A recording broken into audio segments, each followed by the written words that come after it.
чуулганы нээлтийг харахад бол Монгол Ардын намын их хурлын үргэлжлэл Монгол төрлөө орж ирсэн байна.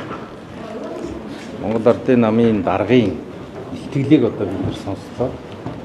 Улсын их хурлын даргын үг гэж хэлэхээс илүүтэйгээр Монгол Ардын намын дарга намынхаа их хурл дээр тавьсан илтгэлийг одоо бид нарт хэлж эхэллээ.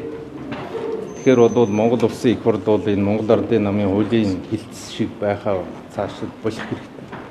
Хамгийн түрүүнд хийх ажил бол Монгол Ардын нам, Монгол Ардын намын дарга намын ажлаа өөрийнхөө нутаг дэвсгэр дээр явуулаасаа гэж хүсэж байна. Монголын төр бол шийдэх асуудал зөндөө байна.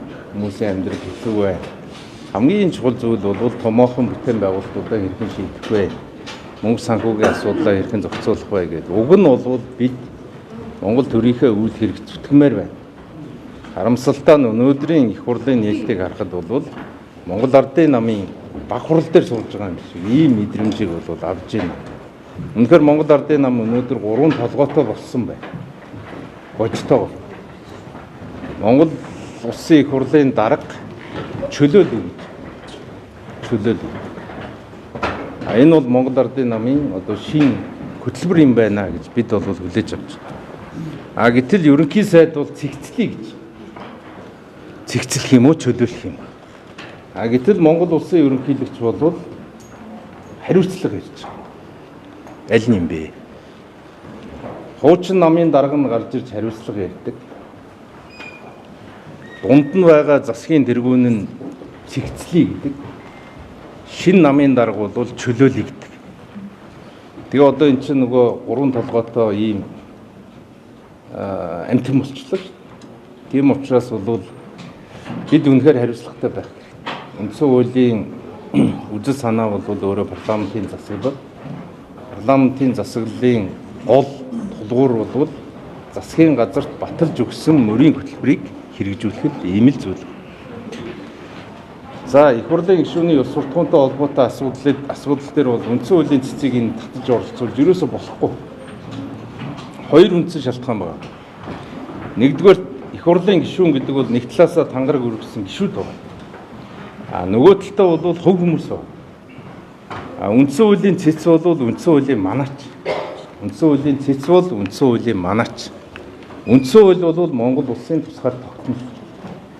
Монгол улсын тусгаар тогтнолыг манж байгаа хүмүүсээр хүний асуудал шүүлгээд эхлэх юм бол бид бол үндсэндээ Монгол төрийн манаачгүй болно гэж ойлгох хэрэгтэй. За одоо жишээ авъя л да. Тэр хүмүүс булган туяа гэдэг хувь хүний тухай ярьж эхэлсэн. Хувь хүний тухай яриад эхлэхээр тэр хүний ард байгаа сонгогчид цэцгийн гадаа очиж жагсна. Ингээд бид цэцгийн бидаасан байдал руу халтж байгаа. Жишээлбэл цэцгийн нэг эрхэм гишүүнийг Монгол Ардын намын дарга, их хурлын дарга болоод татаж авчираад төрийн албаа агч болгож. Энэ юу хэлж яах вэ гэхээр цэцэд итгэх итгэлийг алга болгож. Нөгөө цэцгийн хараат бус байдал, цэцгийн үндсэн хуулийн манаач, цэцгийн дээр хөх тэнгэр оршин гэдэг энэ зүйлийг бол ингээд байхгүй болгож байгаа учраас их аюултай. Тэгэхээр бид их сайхан зүйл ярьдаг. Нөгөө деталда чөтгөр нь байна гэж. Детал нь цэцгийг нураах ажил. Цэцгийг докторгүй болгож. Цэц рүү бүх хүн анхаарал төвлөрөн цэц рүү бүгдээрээ дайран цэцгийн гишүүдийг татах үйлийг одоо өргөн бариад. За ингээд эхлэх юм бол бид ямар зовлонтой тулах вэ гэхээр үндсэн хуулийнхаа үндсэн манаачийг самарнаа. Тийм учраас бол энэ цэцээр хувь хүний асуудал ярьдгийг бол хэрхэвч үйлчилж ерөөсөө болохгүй гэж харж. Нэгдүгээр. Хоёрдугаарт нам жагсаалтаар сонгосон гишүүнээ өөрөө татгаж. Нам татаж болдог нэг л тохиолдол байна. Жагсаалтаа зарлахгүй. Тэ? Жагсаалтаа зарлахгүй. Жагсаалтаа зарлахгүйгээр бид нар одоо ард түмнээ санал аваад тэгээд нам өөрөө хурлаараа энэ хүмүүсийг гишүүн болгоё гэдээ оруулсан бол тэрийг татах эрх нээгдэж байгаа юм аа. Өнөөдөр Монгол Ардын нам жишээлбэл Лувсан Жамц гэдэг хүн дээр санал цуглуулсан. Цуглуулсан шүү дээ. Иргэдэлгоо дээр санал цуглуулсан. Инх төвшин дээр санал цуглуулсан.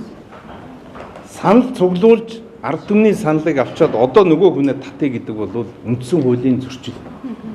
Монголын ард түмэн Монгол төрийг шууд сонгоно гэдгийг зөрчиж байгаа. Тийм учраас бол нам өөрөө сонгогдсон гишүүдэд татна гэдэг бол хэлбэрч байж болохгүй. Ингэж бол харагдаж байгаа шүү гэдгийг